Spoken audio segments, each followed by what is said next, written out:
Кніга дапамагае адказаць на пытанні з розных сфер жыцця. Дзякуючы ёй можна даведацца пра гістарычныя падзеі, пабываць у іншых гарадах і краінах, навучыцца многаму новаму.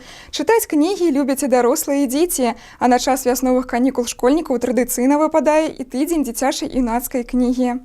Мерапрыемства пад назвай «Свята тых, хто любіць кнігу», прысвечанае тыдні дзіцячай і юнацкай кнігі і музыкі, адбылося ў канцэртнай зале раённага дома культуры ў гэты аўторак. На яго запрасілі хлопчыкаў і дзяўчынак з дзіцячых садоў і школ горада, а таксама настаўнікаў, загадчыкаў садамі і выхавальнікаў. Вядучыя наладзілі для дзяцей віктарыну, дзе ім трэба было адказаць на пытанні аб тым, як правільна даглядаць за кнігамі, а Шапакляк загадвала дзецям загадкі на веданне кніг і літаратурных герояў. Прыйшла на мерапрыемства і каралева кніга, якая падзякавала дзецям за іх дапытлівасць і цягу да чытання, а таксама ўзнагародзіла загадчыку дзіцячымі садамі, настаўнікаў і выхавальнікаў за супрацоўніцтва з бібліятэкай. Уручыла яна прыемныя і карысныя падарункі і самым лепшым чытачам дзіцячай бібліятэкі. Паказаў гледачам казку «Дарафей» і аматарскі калектыў «Басляня». Хлопчыкам і дзяўчынкам у простай форме і дзякуючы галоўным героям прадстаўлення распавялі, чаму неабходна слухацца старэйшых. Вядучыя мерапрыемства адзначылі, што кнігу можна назваць 8-м цудам свету, а разам з ёй і музыку, і запрасілі на сцэну каралеву музыкі, якая пазнаёмілася з дзецьмі і паклікала іх у музычнае каралеўства. А там для ўсіх гледачоў выступалі калектывы і выканаўцы дзіцячай школы мастацтваў і раённага дома культуры.